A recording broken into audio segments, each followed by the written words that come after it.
먼저 우리 말씀을 보도록 하겠습니다. 본문은요, 마태복음 24장 3절에서 14절 말씀이 길지만 이 말씀 자체가 오늘 복음이고 말씀이 선포고 말씀이 다입니다.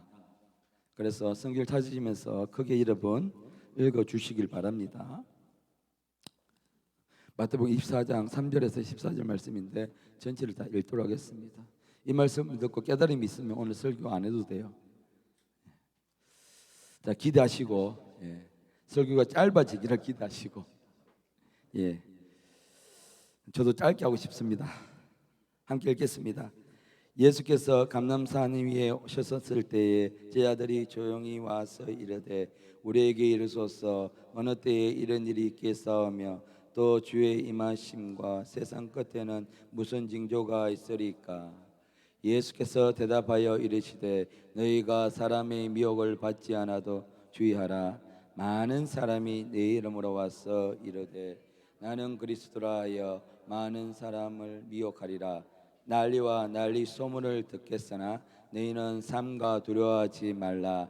이런 일이 있어야 하되 아직 끝은 아니니라. 민족이 민족을 나라가 나라를 대적하여 일어나겠고 곳곳에 기근과 지진이 있으리니 이 모든 것은 재난의 시작이라. 그때에 사람들이 너희를 환난에 넘겨주겠으며 너희를 죽이리니 너희가 내 이름 때문에 모든 민족에게 미움을 받으리라.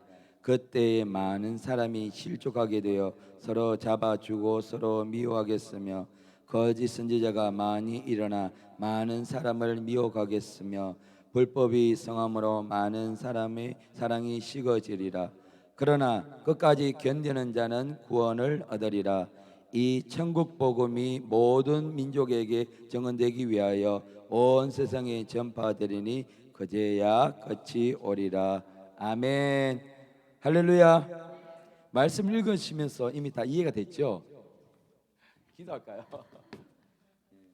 다들 그러는 눈빛이라 저도 되도록이면 빨리 끝내는 방향으로 하겠습니다. 아멘이 두 분밖에 안 나와가지고를 호응이 별로 없어요. 그래서 제 마음대로 하겠습니다. 그러면 자, 우리가 이게 오늘 우리 제목이 재림의 징조예요. 제가 이 말씀을 사실은 저도 예전부터 이렇게 말씀을 들으면서 어릴 때부터 쭉 말씀을 들어오면서 사실 마음에 담아주지 않았습니다. 우리 아이들에게도 오늘 똑같은 본문 가지고 말씀을 전했거든요. 그러니까 이런 질문이에요. 전사님, 아니 2000년 전에도 이 말씀이 똑같이 선포됐을 텐데 왜 예수님이 도대체 언제 오는 거예요? 그때 선포된 말씀이 안 이루어지고 왜 지금까지 오는 거예요? 라고 묻더라고요. 자, 여러분은 어떻게 생각하세요? 2000년 전에도 똑같이 이 제자들에게 예수님께서 말씀을 하셨어요. 2000년이 더 됐죠. 그때는 그 전에도 이 말씀이 똑같이 선포가 됐는데 도대체 예수님 언제 올까요? 많은 사람 이런 딜레마에 빠져서 아니 도대체 이렇게 어마무시하게 말씀이 선포가 났는데 도대체 예수님 언제 와? 기다리다가 못 빠지겠네? 그러면서 이제 우리가 조금씩 말씀을 잊어버리게 되는, 저도 마찬가지였습니다. 근데 이제 제가 이 주제를 가지고 이번에 목사 논문의 주제를 받았거든요. 너무 이게 깜깜하더라고요. 성경에는 이렇게 있는 거 목사님 이거 보시면 되잖아요. 이거 여기서 뭘 어떻게 더 설명해야 될까요? 라는 생각이 제 마음속에 있었는데 근데 이게 살펴보니까 전에 제가 이제 그냥 그렇게 받았던 말씀하고는 차원이 다르다는 것 알게 됐고요. 지금 여러분 하나님의 이 마태복음 24장의 말씀이 대부분 다 성취되고 있다는 거 아시죠? 알면서 왜 그러세요?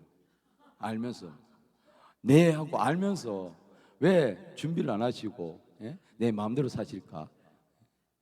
이거는 알면서 안 하는 거는 엄청나게 큰 잘못인데 모르면서는 용서가 되지만 알고 하는 잘못은 저는 용서를 안 하거든요. 저희 딸에게는 알면서 왜 그러시냐고요. 그렇죠, 규민이.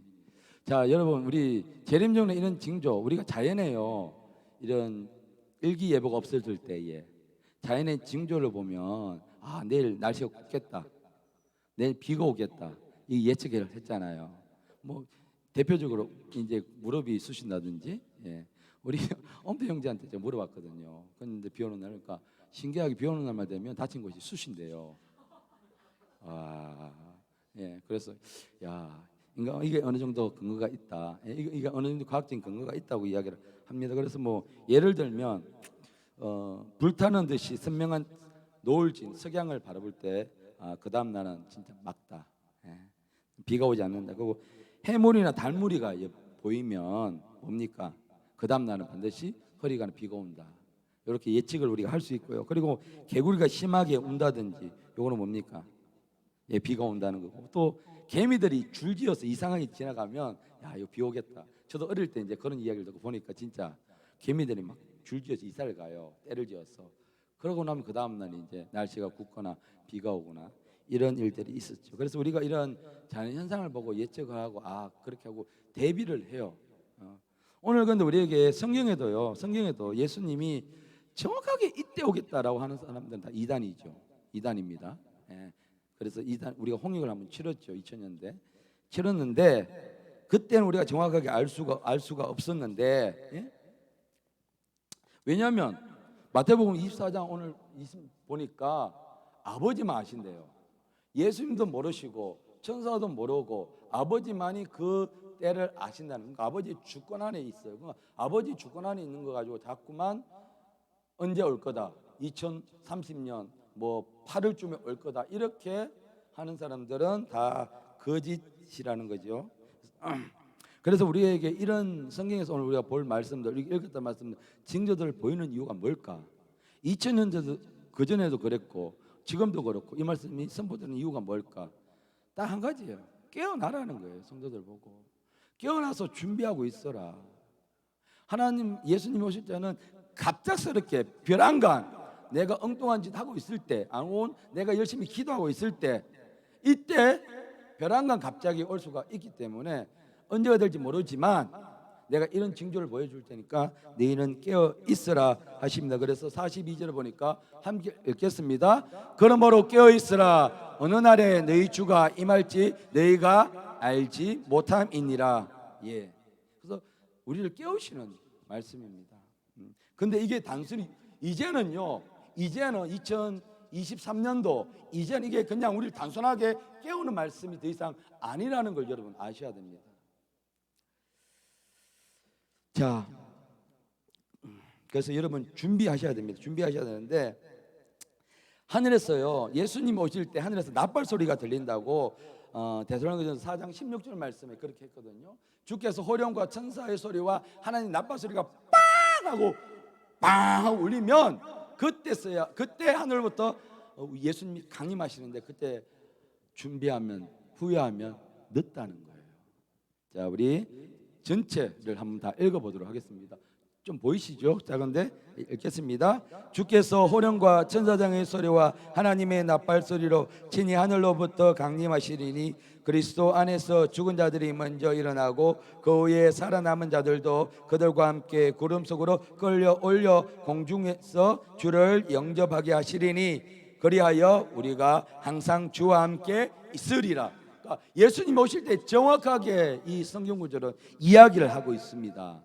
먼저 이전에 죽었던 사람들이 일어난다는 거예요. 일어나고, 그러니까 그리스도 안에 있는 사람들 이야기예요. 믿었어 나하고는 있는 사람들, 이 사람들 먼저 일어나고 그 다음에 우리가 살아남은 자들이 어떻게 해요? 끌려 올라가요. 나팔 소리가 빵 하고 울리면. 그러니까 예전에 어릴 때 이 말 설교를 부흥 강사님한테 듣고, 어릴 때 제가 초등학생 국민학생 때 듣고 나서 이게 이 이야기가 그때도 진짜 처음 들으니까 너무 무서우면서도 신기한 거예요. 그래서 나팔 소리가 들리면 예수님 오신다고. 그러니까 그때서부터 이제 조금만 이상한 소리가 들리면 어린 마음에 이렇게 생각을 했다니, 예수님 오시는 거 아닌가? 그 이상하게 제게 들리는 것 같아요. 약간 환청이겠지만 이 이야기가 제 마음에 너무 깊게 남았던 거예요. 예수님 오시면 세상이 끝나는 거잖아요. 그러면 제가 제대로 살아보지도 못하고 세상이 끝날 수도 있다는 이 무시무시한 생각을 받으니까. 근데 여러분, 그때 되면 늦다는 거예요. 그때 되면, 그러니까 울리기 전에, 이게 언제 울릴지 모르잖아요. 그러니까 항상 우리는 준비하고 있는 거예요. 100m 출발하는 선수가, 단거리 선수가 언제 스타트 총성이 울릴지 모르잖아요. 그럼 항상 튀어나갈 수 있는 준비가 되는 자가 훌륭한 결과를 맞죠. 그런데 대충 짐작하고 이때하기 하고 준비 안 하고 있으면 남들보다 출발이 늦을 수가 있죠. 그러니까 우리는 항상 이렇게 준비가 되어 있어야 어떻게 끌려 간다. 그러면 이제요, 이 말씀에 나오는 우리 징조들을 우리 한번 보도록 하겠습니다. 우리가 너무나 잘 아는 말씀인데 첫 번째 그리스도가 나타나는 거예요. 여기 우리 4절 말씀에 보니까, 오늘 읽었던 4절 말씀 보니까 너희가 사람의 미혹을 받지 않도록 주의하라. 예수님이 제 아들이 와서 이 마지막 때 어떤 일이, 이 세상의 끝에 어떤 징조가 있겠습니까? 물으니까 먼저 이런 징조가 있다라고 말하기 전에 4절에 사람들의 미혹을 받지 않도록 주의해라. 그러니까 마지막 때가 되면 이 극심한 이 거짓 때문에 많은 사람이 속아 넘어가요. 그러니까 우리는 왜 도대체 목사님들이 신천지에 들어가고 장로님들이, 권사님들이, 집사들이 그렇게 오랫동안 신앙생활을 한 사람들이 왜 도대체 신천지에 들어가냐, 그 거짓말쟁인데 라고 우리는 하죠. 근데요, 들어갈 수밖에 없으니까 들어간 거죠. 그 사람들이 미혹의 영에 속았어. 그러니까 마지막 때가 되면, 주님 오실 때가 점점 가까우면 우리는 미혹당하기 쉽다는 것입니다. 사람에 의해서. 그래서 여러분 정신 차리셔야 합니다. 정신 차리셔야 합니다. 우리 깨어나야 합니다. 하나님께서 성령 강림주일에 그 뜨겁게 성령을 부어주신 이유가 뭐겠습니까? 불을 붙여주신 거예요. 그래도 깨닫지 못하고 여전히 그때 받은 거에 대해서 그냥 뜨겁게 역사했다라고 치부해버리면 성령의 불이 붙을 수가 없습니다. 나머지는 우리가 주님 앞에 뜨겁게 부르짖어야 하는 것입니다. 선지자들이나 이단들이 성도들을 잘못된 길로 끌려가려고 할 때 우리는 여러분 정신을 차려야 합니다. 미혹당하지 않도록요, 여러분 정말 단디 살피셔야 합니다. 한 번 보고 두 번 보고 더 보고 말씀 가운데 우리를 세우셔야 합니다. 그래야 진리의 영과 말씀을 따라서 신앙을 견고하게 하지 않으면 어느 순간에 내가 속아 넘어가요. 신천지는 우리가 이미 너무 잘 알기 때문에 그들이 오면 오는 자체부터 우리는 거부를 해요. 그런데 그들만 있는 게 아니에요. 이 땅에 보니까, 제가 살펴보니까 이단들이 수천 개가 수백 개가 넘더라고요. 그러니까 그들이 와서 위장해서 처음에는 그럴듯하게 정말 비슷하게 온단 말이죠. 그러면 속아 넘어가지 않도록 우리는 바짝 정신을 차리고 깨어 있습니다. 어설프게 알면 속아 넘어가요. 그래서 요한일서 4장 1절 말씀에 함께 읽을까요?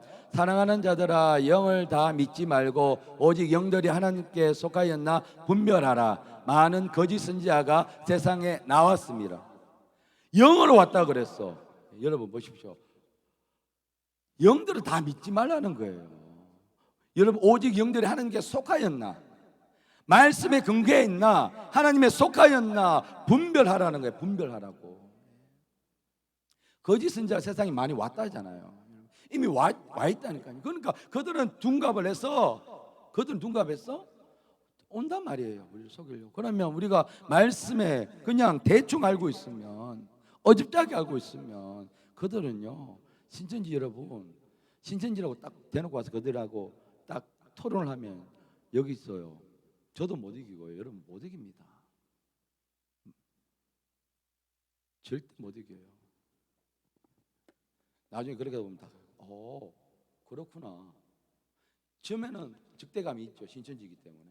그런데요, 한참 말을 듣다 보면은 어느 순간에 왜 성경에 비유가 그렇게 나와 있거든요. 걔네들은 비유로 나온단 말이죠. 맞아, 예수님도 비유로 하셨지. 봐봐요, 예수님 비유로 하셨잖아요. 맞아요. 이렇게 하면 이제 넘어가는 거예요. 영들 분별하시길 바랍니다. 아멘. 우리가 분명하게 말씀에 써 있어야 돼요. 그래서 예배 한번 드릴 때마다 정신 바짝 차리셔야 돼요. 자, 그러면서 이게 24절에 제가 이 말씀 좀 소개시켜 줄게요. 이 현대 종교라는 이단을 구분하고 하는 단체가 있어요. 탕명한 소장님이 지금 계신데, 이분들은요 목숨을 걸었어요. 그러니까 이단들이 얼마나 많게 여기에 현대 종교라는 잡지에 딱 들어가면 한국 모든 교단에서 이단으로 정죄한, 그러니까 여기 들어가 보면 여러분 혹시 내가 분별이 안 되나 싶으면 현대 종교의 홈페이지 들어가 보면 우리나라의 모든 이단이 여기 다 있어요. 구별이 돼요. 내가 어설프게 좀 모르겠다 싶으면 여기 들어가 보시면 이단의 특징, 얘네들의 이름, 정체, 어떻게 포교를 하는지 방법까지 자세히 나와 있어서 중요한, 정말 중요한, 그래서 기도 많이 해주셔야 합니다. 왜냐하면 이분들은 뭐 어디서 후원을 받거나 그러지 않아요. 목숨 걸고 해요. 테러도 많이 당하고요. 지난번 탁명 소장님 돌아가셨고 탁규환 그 소장님이 지금 아들로서 이제 계속 하고 있는데 테러를 여러 번 당했어요. 이단들과 수술을 그들 보기에는 이 사람이 있으면 안 되거든요. 성도들은 잘 모르는데 여기서 이 사람이 이단에 대해서 정확하게 정체를 밝히고 있으니까, 그래서 여러분 기도 많이 해달라고 제가 여러분 이렇게 소개를 하는 겁니다. 자, 그래서 24절에 보니까 거짓 그리스도와 거짓 선지자들이 일어나는데 이들도 똑같이 기적과 표적과 기사들을 보여주어서 할 만하면 그걸 통해서 미혹을 한다고 그랬어요. 오늘 우리 그 성령의 증거 현상들에 대해서 오늘 말씀을 통해서 배웠잖아요. 그들도 이렇게 비슷하게 그런 역사들을 일으킨다니까요. 신천지 이만희 같은 경우에도 그랬잖아요. 그러다가 지가 나는 예수다 그래서 신천지를 차려가고 그렇게 엉뚱한 짓을 하고 있지만, 거짓 그리스도인들이 이렇게 나타나는 이유가 뭔가요? 미혹하기 위해서입니다. 미혹하기 위해서. 그래서 분별을 잘 하셔야 돼요. 이게 좀 하나님의 역사인가 아니면 하나님의 역사가 아닌 마귀로부터 온 것인가 귀신의 그 장난인가, 이거 잘 분별하셔야 됩니다. 그래서 막 분별되지 않은데 엉뚱한 데 가서 그 역사가 많이 일어나더라. 막 가서 교회에서는 예배 드릴 때는 아무 없는데 거기 가니까 막 일어나더라. 그 분별 잘하고 가셔야 돼요. 그러려면은 담임 목사님한테 철저하게 받고 가셔야 돼요. 혼자 빠지시면 안 돼요. 정말 지금은 더 위험합니다. 지금은. 그래서 거짓 그리스도가 많이 일어난다. 자, 두 번째는요, 민족과 민족이 나라와 나라가 대전하는 전쟁이 일어납니다. 뭐 이제 전쟁 우리 옆에 있는 러시아와 우크라이나 전쟁 보셨죠? 그리고 지금 지구 곳곳에 나라 안에서 민족과 민족의 내전들이 엄청나게 지금 많이 일어나고 있고요. 자, 그리고 여러분 그 중국과 미국의 곧 전쟁이 일어날 수 있는 위기 가운데 있고 대만을 놓고요.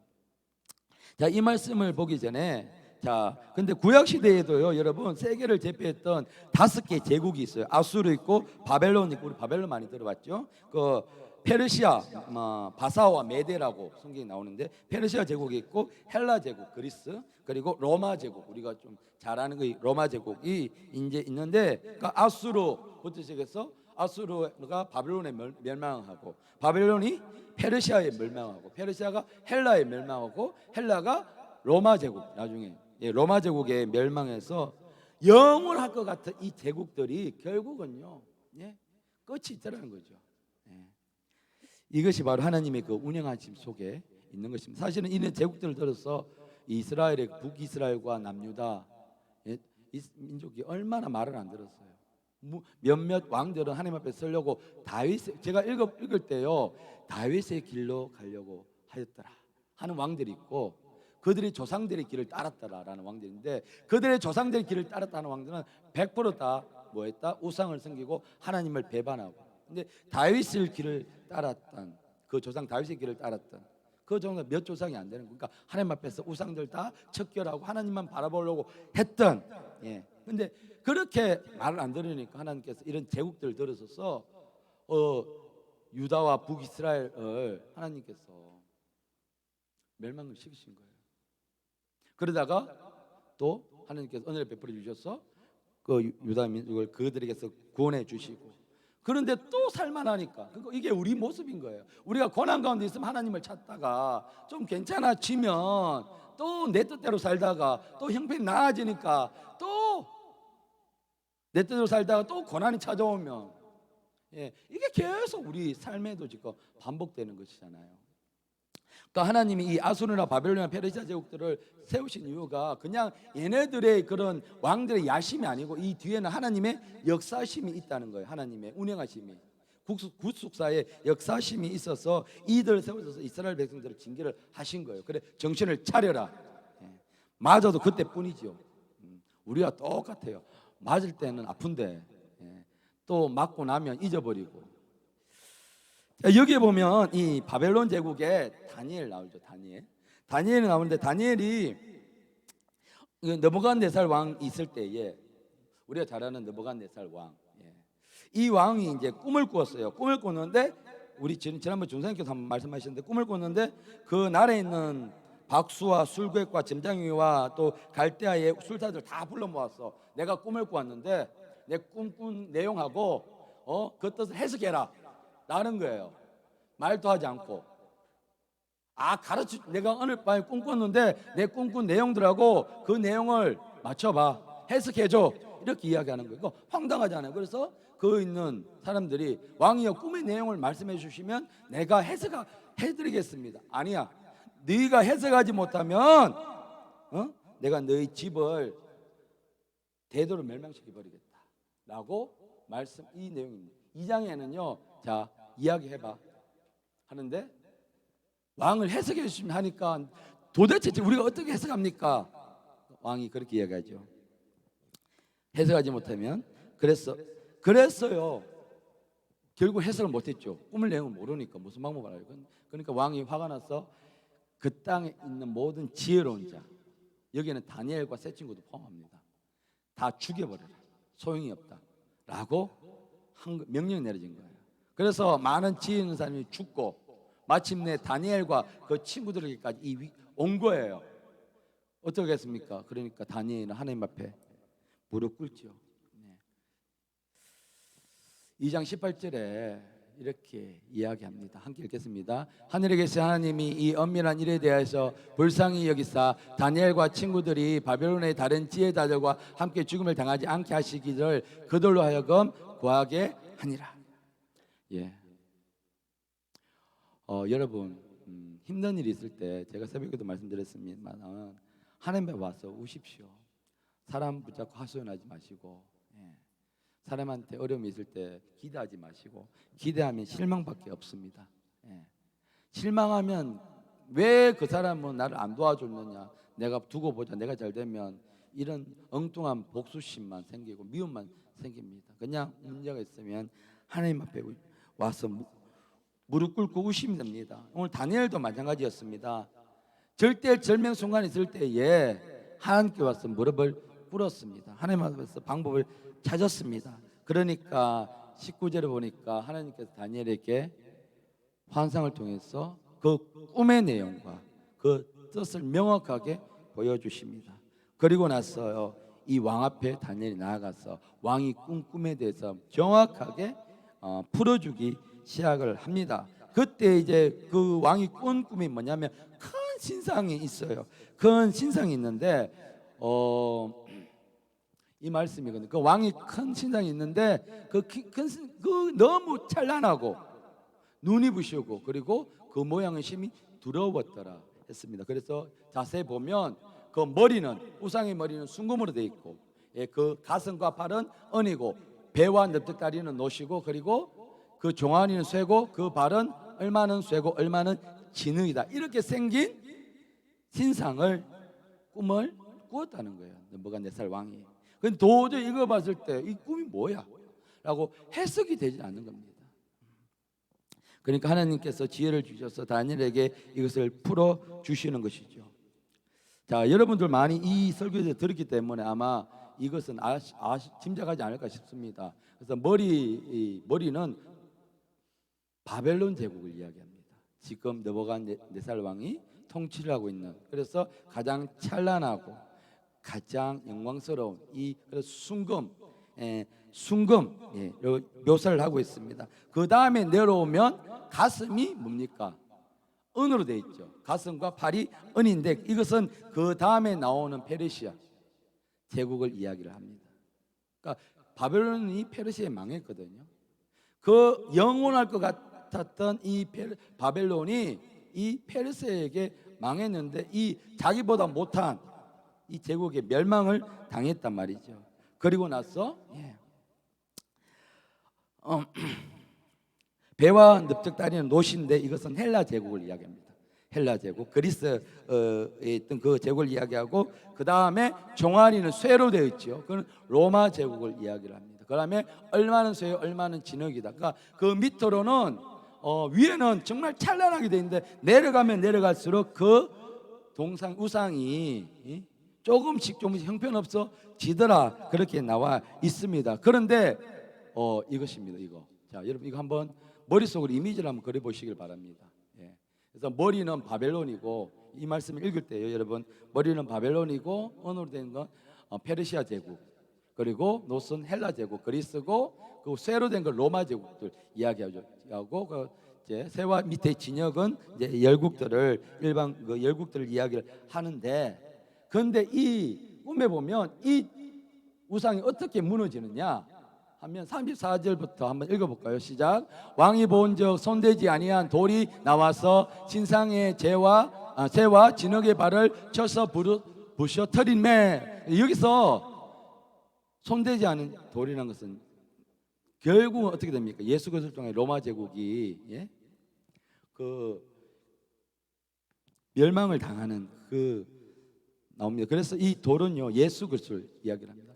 그러니까 영원할 것 같았던, 구약부터 시작해서 이게 세계를 제패했던 이 제국들이 결국은 하나님의 주권 안에서는 영원하지 않고 형편이 없다는 것을 이야기를 합니다. 그러면 35절에 그때 새와 진흙과 녹과 은과 금이 다 부서졌어. 그러니까 찬란하고 찬란했던 그 문명을 자랑했던, 그 당시에 세계를 제패했던 그 문명들이, 제국들이 그냥 싼쌀이 그 돌에 의해서 싼쌀이 부셔져 버린다는 것입니다. 하나님의 주권 안에 예수 그리스도 앞에서는 이것은 아무것도 아니라는 것입니다. 그래서 타작마당에 기어처럼 바람처럼 불려서 지금 보십시오. 그 겨우 유적들만 남아있고 그 이름만 겨우 명명이 그냥 우리가 알 뿐이지, 그 영향력이나 그 무시무시한 권력들은 어디 있습니까? 흔적도 없이 우리는 사라져버렸다는 말씀입니다. 우상들이 친 돌은요, 태산을 이루어서 온 세계에 가득하리라. 이 마지막 때에 하나님의 믿는 그리스도를 믿는 사람들로 충만하게 되리라.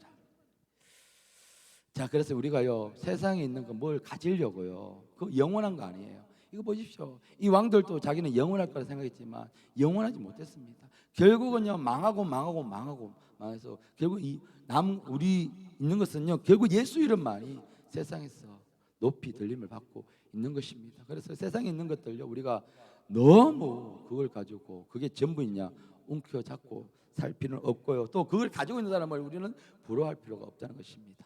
아멘.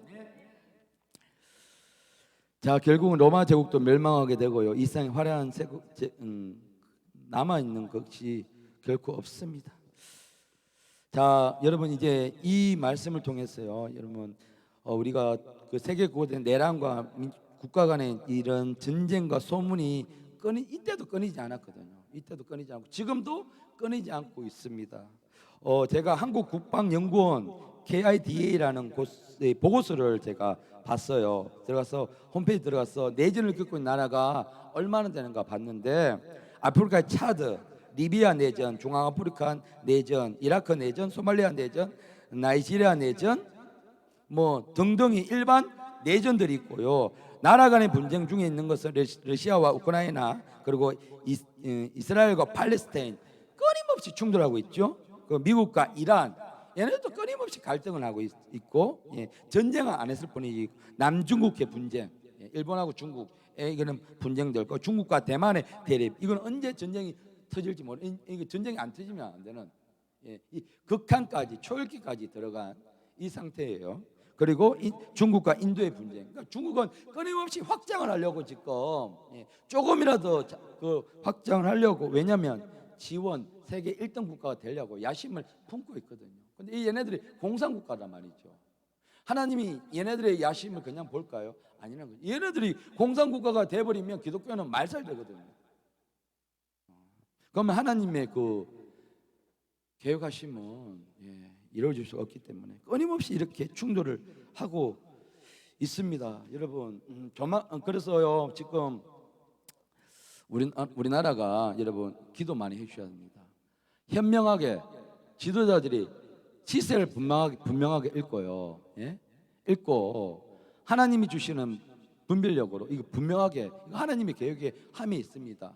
중국과 미국의 전쟁은요, 명분상으로는 국가 이익이지만 그 뒤에는요 하나님이에요. 하나님의 주권적인 개입하심이 있습니다. 그래서 우리는 기도를 해야 합니다. 반드시 기도하셔서 우리 나라가 하나님 앞에서 바른 길을 선택하고요 바르게 할 수 있도록 우리는 기도를 하셔야 됩니다. 그래서 지금 뭐 여론에 나오는 이런 그 뉴스에 대해서 여러분 귀를 좀 닫아주시길 바랍니다.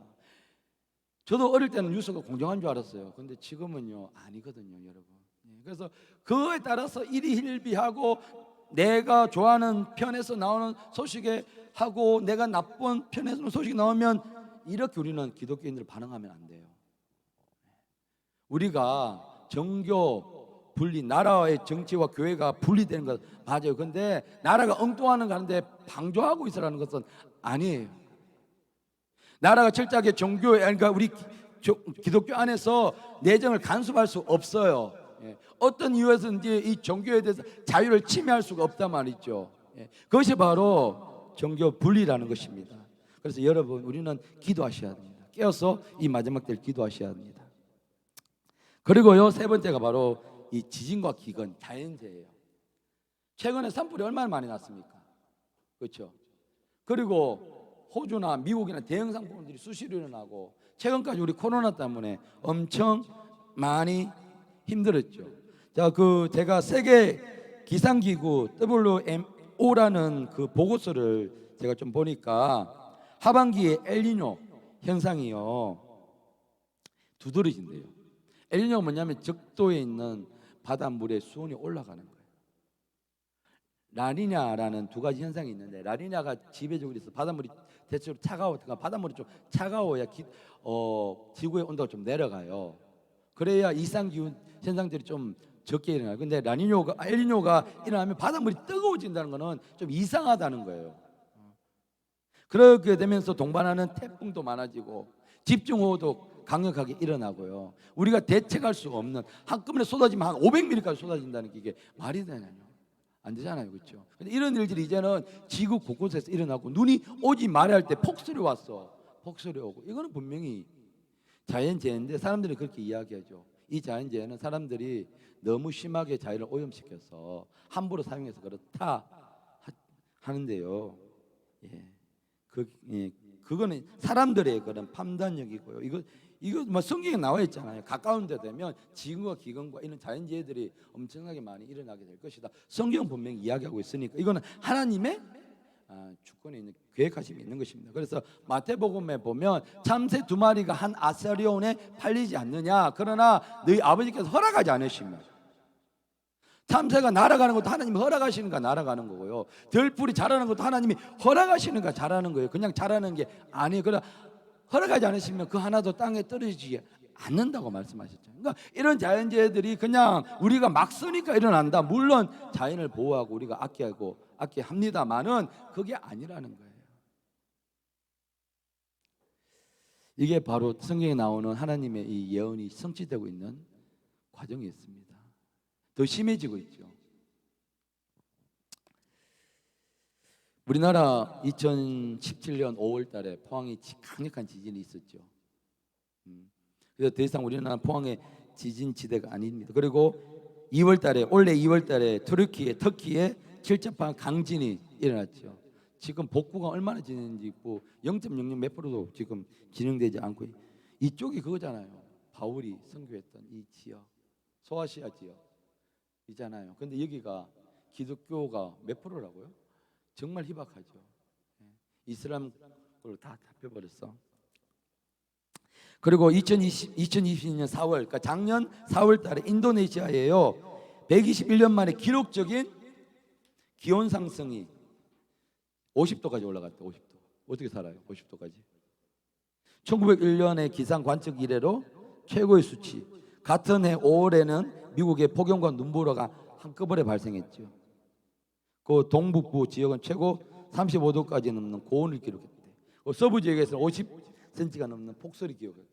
눈이 오지 않을 곳에 눈이 와버리니까 이런 이상 기후들이 사람들 그냥 이제 지구가 오염되니까 지금 몸살 앓으니까 라고 보도가 나와요. 근데 이거 성경에는 우리는 성경을 봐야 성경으로 해석해야 되는 것이잖아요.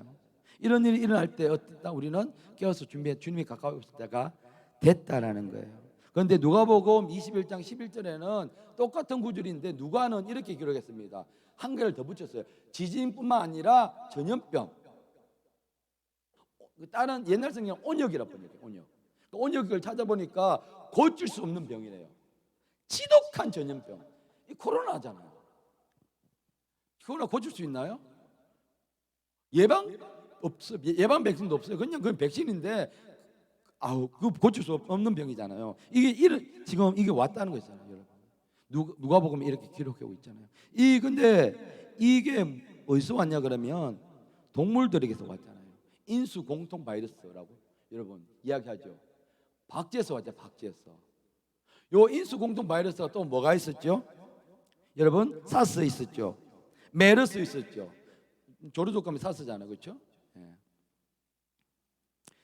이런 바이러스들이 전에는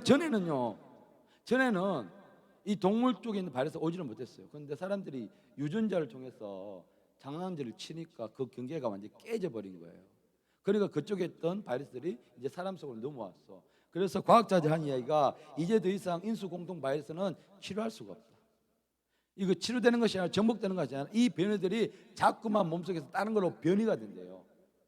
우리 코로나 지금 정복했는 아니죠. 그냥 지금 엔데믹으로 가니까 풍토병으로 치부를 해버리니까 그렇지.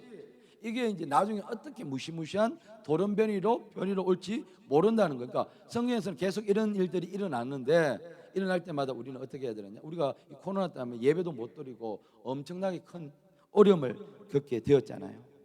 여러분 이제 우리가 한 3가지 정도 살펴봤는데요. 제가 다음에 한 번 더 기회가 있으면 오늘 시간이 지났기 때문에 제가 이것을 좀 마무리하고 정말 중요한 것은 한 가지 말씀드리면 그 이스라엘의 회복이에요. 이스라엘의 회복이 딱 진행이 되면 그러니까 그 회복이 딱 되고 나면 지금 이제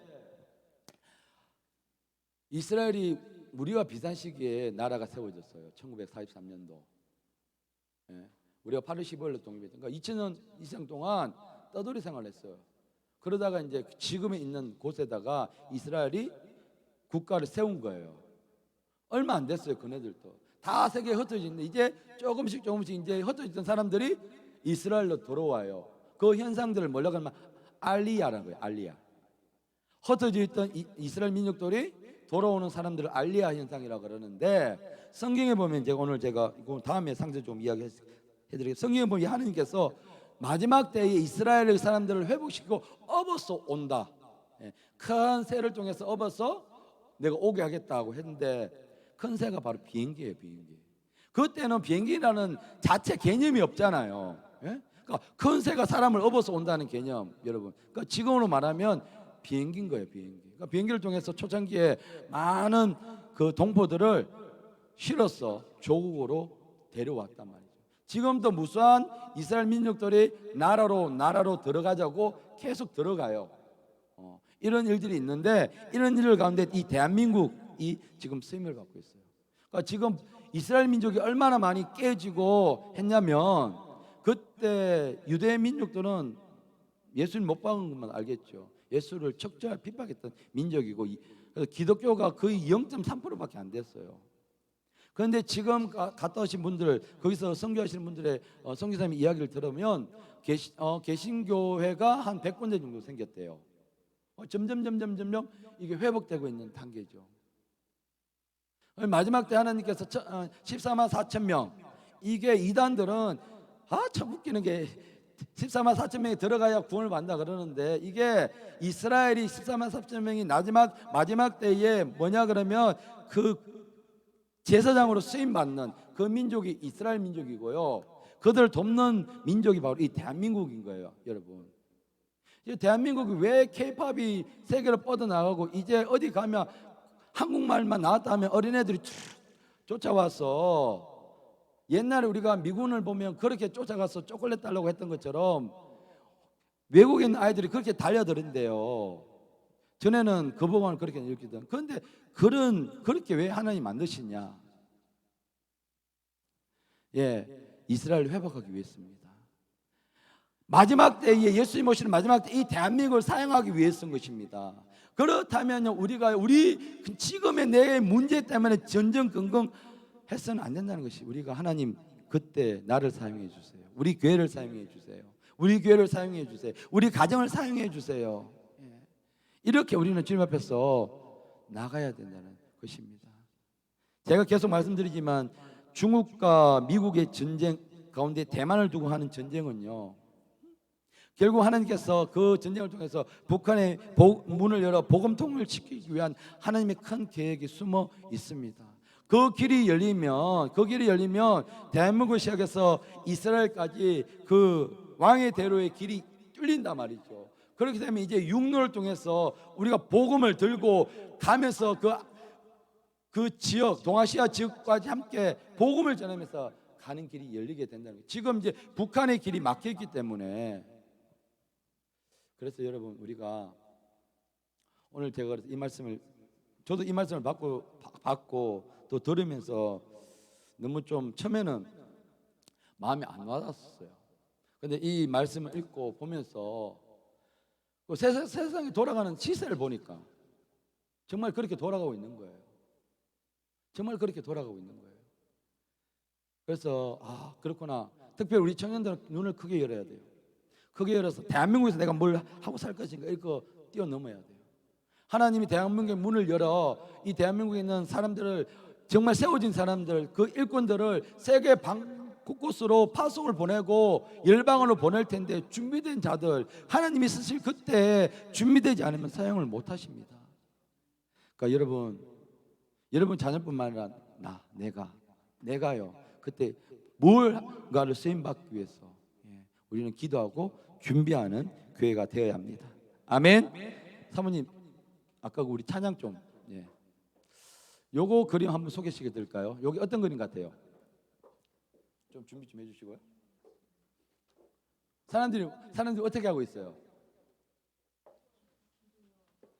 되게 기뻐하고 있잖아요, 그렇죠? 잘 안 보이시나요? 근데 이쪽 분을 보시면 그냥 우는 게 아니잖아요. 엄청 기뻐하고 있죠. 요 손에 뭐가 있어요? 이게 네팔 사람인데, 이 사람들 소원이 자기 성인체를 갖는 거래요. 여러분 집에 성인체 몇 번 있어요? 뭐 있어도 그만 없어도 그만. 이 사람들한테는 달라요. 성경을 딱 받고 나서 그렇게 기뻐하는 거예요. 전해주는 사람도 기쁘고 받는 사람도. 야, 이게 뭐라고 여러분. 솔직히 세상의 가치로는 이게 뭐예요? 아무것도 아니에요. 세상 가치로는. 안 그래요? 세상 가치로 따지면 우리의 가치야 엄청나지만, 근데 이걸 받고 나서 이 사람이 막 부자가 된 것처럼 마치 로또에 당첨된 것보다 더 기뻐하고 있어요. 여러분, 우리는 정말 행복한 곳에 살고 있습니다. 정말 행복한 곳에 살고 있는데, 제가 승리자의 소리라는 이 잡지를 무료로 구독하고 있어요. 여기 보면 진짜 지하교회 이야기도 나오고, 세계에서 핍박받으면서 목숨 걸고 성경 한 번이라도 말씀 들을까 싶어서, 예배할까 싶어서 4시간을 걸려서 오는 사람들이 있어요. 우리는 코앞에 교회가 있어요. 저도 마찬가지지만 그렇게 기도하고 오기, 예배드리기 귀찮고 싫어하는 대한민국의 성도들 반성을 해야 합니다. 그리고 이 순교의 소리 구독해서 한번 읽어보세요. 무료입니다. 정말 우리는요, 제가 읽으면서 전에는 말이 휴유증이 버렸어요. 너무 무서웠어. 하나님이 저를 이쪽으로 인도할까 봐. 진짜요. 자꾸 읽으면 마음이 그쪽으로 갈까 봐. 그렇다고 보내지 말라고 소리도 못 하겠고요. 그런데 어느 날 갑자기 제가 이 말씀을 준비하면서 이걸 읽는데 북한에서요, 지금 우리 극동방송이 들어가지만 그 전파가 많이 방해를 받아요. 그래서 여기 북한의 라디오 방송을 하는 단체의 이름은 제가 말씀드릴 수는 없고, 여기 나와 있지만 말씀드릴 수는 없고, 단파, 일반 우리 공중파 이런 전파가 아니라 단파, 이 단파라는 전파는요 광범위해요. 그리고 전파 방해하기가 어렵대요. 그리고 북한에서 이걸 알고 있기 때문에 수시로 전파 방해를 하는데 얼마든지 그 전파 방해를 신호를 캐치하고 다른 곳으로 다른 신호로 바꿔서 보낼 수가 있는. 그래서 여러분 하루에 2만 원 정도 쓰는 거 어렵지 않죠? 외식하러 나가면 한 5만 원은 금방 나가잖아요. 근데 네팔에 승용차 한 권 1인당 보내는데 2만 원이면 이렇게 이런 생명을 줄 수 있습니다. 그래서 우리 교회도요. 우리 교회도 여러분 저도 참 많이 반성합니다. 쓸데없는데 막 돈을 쓰고 막 하는 게 있어요. 여러분들 제가 홈페이지에다가 이거 좀 올려놓을 테니까 여러분 보시고 제가 뭐 하라고 하면 강요기 때문에 여러분께서 보시고 예, 하나님이 감동을 주시면 예, 이게 생명이거든요. 내가 못 가잖아요. 내가 못 가면 하나님 말씀을 보내면 되잖아요. 그것도 우리 선교거든요. 뭐 앉아서 기도하는 것도 참 중요하지만 우리 행동으로서요. 우리가 어렵지 않잖아요. 그 뭐 10건 보내는데 20만 원이에요. 뭐 어떤 사람에는 큰 부담되는 돈일 수가 있어요. 근데요. 생명을 우리는 구원하는 자리입니다. 그래서 여러분 하나님 앞에 기도하시면서 자꾸만 열방에서 기도하는 우리 제자가 됐으면 좋겠습니다. 아멘. 자, 우리